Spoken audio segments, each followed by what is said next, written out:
दोस्तों आपको शायद SDLC यानी कि सॉफ्टवेयर डेवलपमेंट लाइफ साइकिल के बारे में पता होगा। इस वीडियो में मैं आपको बताऊंगा MDLC यानी कि मॉडल डेवलपमेंट लाइफ साइकिल क्या होता है और हम उसको कंपेयर करेंगे SDLC के साथ। पहले SDLC की थोड़ी बात कर लेते हैं। एक एग्जांपल देता हूं, जैसे कि एक ग्रोसरी स्टोर चेन है Kmart, उनको अपनी ई-कॉमर्स की वेबसाइट बनानी है। तो वो वेबसाइट बनाने के लिए वो आईटी कंपनी के पास जाएंगे, जैसे कि इन्फोसिस आईटी कंपनी है तो उनके पास जाएंगे और बताएंगे कि मेरे को ऐसी ऐसी वेबसाइट बनानी है। तो इन्फोसिस की साइड से जो बिजनेस मैनेजर होगा वो उनके साथ रिक्वायरमेंट की डिस्कशन करेगा। तो SDLC में फर्स्ट फेज होता है रिक्वायरमेंट गैदरिंग। रिक्वायरमेंट आने के बाद इन्फोसिस का बिजनेस मैनेजर इन्फोसिस की इंजीनियरिंग टीम को रिक्वायरमेंट बताएगा और इंजीनियरिंग टीम जिसमें प्रोग्रामर्स होते हैं वो टेक्निकल आर्किटेक्चर बनाएंगे, यूएक्स मॉकअप वगैरह बना के वो लोग उसको इम्प्लीमेंट करेंगे, कोड लिखेंगे। वो ई-कॉमर्स वेबसाइट बनाने का कोड लिखने के बाद उसको दिया जाएगा QA टीम को। तो जो कोड लिखने का फेज है उसको इम्प्लीमेंटेशन फेज कहते हैं। उसके बाद में टेस्टिंग का फेज आता है जिसमें QA लोग टेस्टिंग करते हैं। उसके बाद में डिप्लॉयमेंट होता है। डिप्लॉयमेंट होने के बाद वो Kmart को उसकी वेबसाइट देंगे, Kmart वो उसको देखेगा, उसका फीडबैक देगा और इवोल्यूशन फेज आएगा। तो SDLC में ओवरऑल जो साइकिल होता है वो होता है requirement analysis, design, implementation, testing, deployment, evolution. उसके बाद में फिर से रिक्वायरमेंट आती है। ये एक साइकिल होता है क्योंकि सॉफ्टवेयर ऐसा नहीं है कि एक बार बनाया खत्म हो गया, उसको आइटरेट करना पड़ता है। तो इसीलिए मैंने इस पिक्चर में बताया है कि वो एक आइटरेशन वाला साइकिल है, इसीलिए इसको बोलते हैं software development life cycle. Similarly model development life cycle होता है। आजकल डीप लर्निंग और AI की एप्लीकेशन बन रही है और इन एप्लीकेशंस में एक सर्टेन फ्लो ऐसा SDS है जैसा एक साइकिल होता है, स्टेप्स होता है। मशीन लर्निंग प्रोजेक्ट की भी शुरुआत प्रॉब्लम स्टेटमेंट से ही चालू होती है, जिसमें बिजनेस मैनेजर स्टेक होल्डर के साथ डिस्कस करते हैं कि भैया हमें करना क्या है। हमें चैटबॉट बनानी है, प्रोडक्ट रिकमेंडेशन इंजन बनाना है। वो बनाएंगे तो ROI मतलब रिटर्न ऑन इन्वेस्टमेंट क्या होगा, हमारे बिजनेस में क्या ज़्यादा रेवेन्यू आएंगे, नए कस्टमर आएंगे, कितना आएंगे, एग्जैक्टली क्वांटिफाई करते हैं और बाद में वो गोल और माइलस्टोन डिसाइड करते हैं।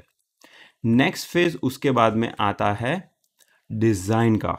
तो ये लोग अब बिजनेस मैनेजर, डेटा साइंटिस्ट या मशीन लर्निंग इंजीनियर्स के पास जाएंगे, बोलेंगे कि भैया ये प्रॉब्लम है, आप डिज़ाइन करो। तो डिज़ाइन में आपको पहले तो ये देखना है कि भैया ML ज़रूरी है।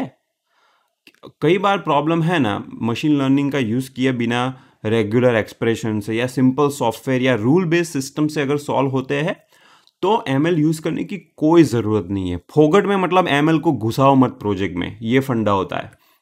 उसके बाद में अगर डिसाइड किया कि चलो ML हमें ज़रूरी है, तो ये बोलेंगे कि भैया क्या करना है। क्लासिफिकेशन का प्रॉब्लम है, रिग्रेशन का प्रॉब्लम है, जैसे इमेज क्लासिफिकेशन के कुछ प्रॉब्लम होते हैं, प्रॉपर्टी प्राइस प्रेडिक्शन का प्रॉब्लम है, वो रिग्रेशन का प्रॉब्लम है।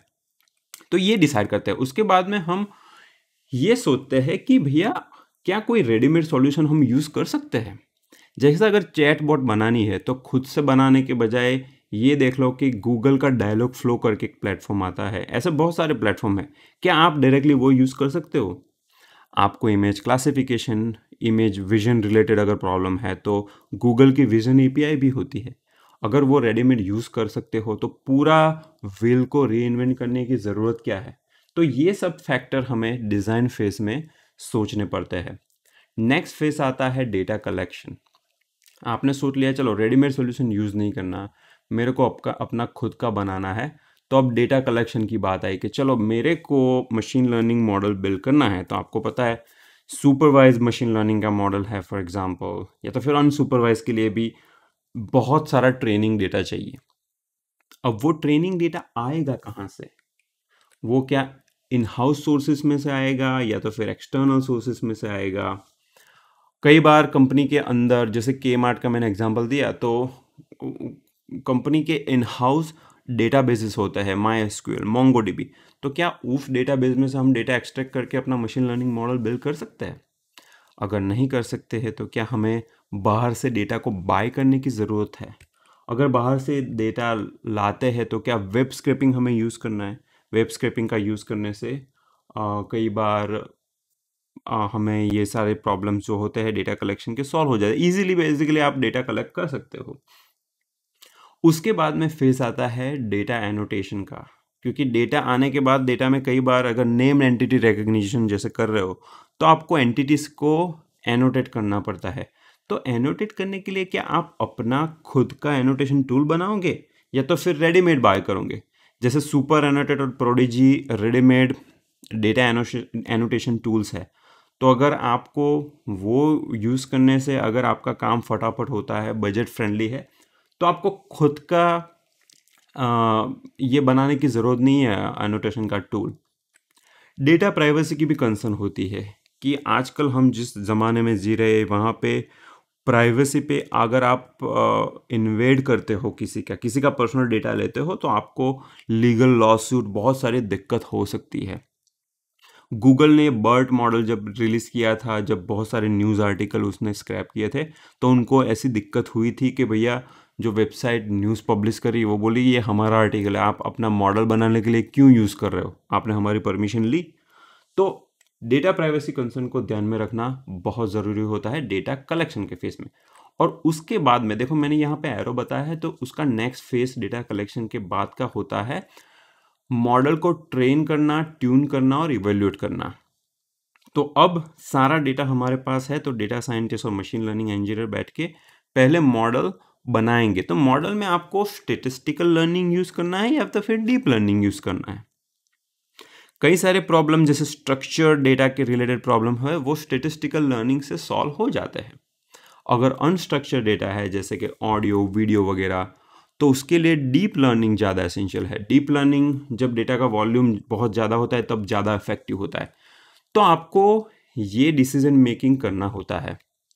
उसके बाद में आप मॉडल पहले बिल्ड करोगे। देखो स्टेटिस्टिकल डीप लर्निंग में भी और डीप लर्निंग में भी बहुत सारे मॉडल का आर्किटेक्चर है। जैसे एनएलपी का प्रॉब्लम है तो कोई आरएनएन ट्रांसफॉर्मर वाला मॉडल यूज़ करोगे। अगर क्लासिफिकेशन का प्रॉब्लम है तो decision tree, regression, decision tree और रैंडम फॉरेस्ट, बहुत सारे क्लासिफिकेशन का एल्गोरिदम है। तो ये डेटा साइंटिस्ट और मशीन लर्निंग इंजीनियर की जॉब होती है कि अलग अलग एल्गोरिदम ट्राई करें और उसमें से हाइपर पैरामीटर ट्यूनिंग करके फिगर आउट करें कि बेस्ट परफॉर्मेंस कौन दे रहा है। उसके बाद में वो लोग इवेल्यूशन करेंगे मॉडल का टेस्ट डेटा सेट के पास, और टेस्ट डेटा सेट में इवेल्यूशन करने के बाद वो फिगर आउट करेंगे अच्छा ये मॉडल हमारा परफेक्ट है और चलेगा। उस मॉडल को बाद में डिप्लॉय करना पड़ता है। डिप्लॉय करने के लिए आपको डिप्लॉय करने के बाद बेसिकली आपको सर्विंग फ्रेमवर्क चाहिए। जैसे टीएफ सर्विंग गूगल का एक सर्विंग फ्रेमवर्क है। आप चाहे तो पाइथन फ्लास्क सर्वर या तो फिर फास्ट एपीआई का यूज़ करके भी सर्वर लिख सकते हो। डिप्लॉयमेंट यूजुअली क्लाउड में होता है आजकल के ज़माने में। तो क्लाउड में डिप्लॉय करने से पहले उसको कंटेनराइज करना पड़ता है डॉकर से। उसके बाद में आप अमेज़ोन या तो गूगल या तो फिर एज्योर, जो भी आपका क्लाउड प्रोवाइडर है उस पर आप डिप्लॉयमेंट कर सकते हो। आपको आर्टिफैक्ट्स मैनेजमेंट भी करना होता है। जैसे कि आपके मॉडल्स अलग अलग वर्जन है, अलग अलग कर रहे हैं, तो मॉडल का मेटा डेटा होना चाहिए, मॉडल के वर्जन होने चाहिए। ये सब आर्टिफैक्ट मैनेजमेंट में आता है। उसके बाद में मॉडल डिप्लॉय करने के बाद आपकी एप्लीकेशन चला ली। जैसे आपने ई कॉमर्स वेबसाइट के साथ आपका मॉडल इंटीग्रेट कर लिया, लेट्स से आपका मॉडल प्रोडक्ट रिकमेंडेशन करता है, तो उसको लाइव मॉनिटर करना पड़ता है कि भैया अब लाइव एनवायरनमेंट में ये परफॉर्म कैसे कर रहा है, ये कुछ एरर दे रहा है। तो इसके लिए आपको बहुत सारे अलार्म्स लॉग सेटअप करने पड़ेंगे। जैसे कोई एरर आई, रिकमेंडेशन अच्छा नहीं हुआ, स्कोर अच्छा नहीं हुआ, तो उसके सारे लॉग में वो लॉग हो गए। स्प्लंक का यूज़ कर सकते हो फॉर एग्जांपल लॉगिंग के लिए। उसके बाद में आपको अलार्म सिस्टम सेट करनी पड़ती है। जैसे सेंट्री वगैरह एक अलार्म के ओपन ये सॉल्यूशन आते हैं, तो उसका यूज़ करके आप ये फिगर आउट कर सकते हो कि मेरा प्रोडक्शन में जो मॉडल है वो ठीक से परफॉर्म कर रहा है कि नहीं। और आपको इन्फ्रेंस यानी कि जो प्रेडिक्शन करते हैं उसकी एक्यूरेसी मेजर करनी पड़ती है। अब मैंने ये सारे स्टेप्स अलग अलग दिखाए, लेकिन आजकल कुछ ऐसे सॉफ्टवेयर आ रहे हैं जिसको एमएल ऑप्स बोलते हैं। एमएल ऑप्स के जो सॉफ्टवेयर है वो बहुत सारी ये सब प्रोसेस को ऑटोमेट करते हैं। तो ML flow, Amazon says maker, cube flow, ये सारे प्लेटफॉर्म है जो आपकी एमएल की पूरी प्रोसेस है उसको ऑटोमेट करते हैं। जैसे क्यूब फ्लो है वो कुबरनेटिस का यूज़ करता है। अमेजोन सेज मेकर में आप अमेजोन पे जाके रेडीमेड कंटेनर्स, रेडीमेड नोटबुक्स को एक्सेस कर सकते हो, डेटा एनोटेशन टूल सबका एक्सेस होता है। ये आपको पूरी इकोसिस्टम देता है। एमएल फ्लो भी एक अलग से सॉफ्टवेयर है जिसका आप यूज़ कर सकते हो। तो ये सब होने के बाद आपका फेज आता है रीट्रेन।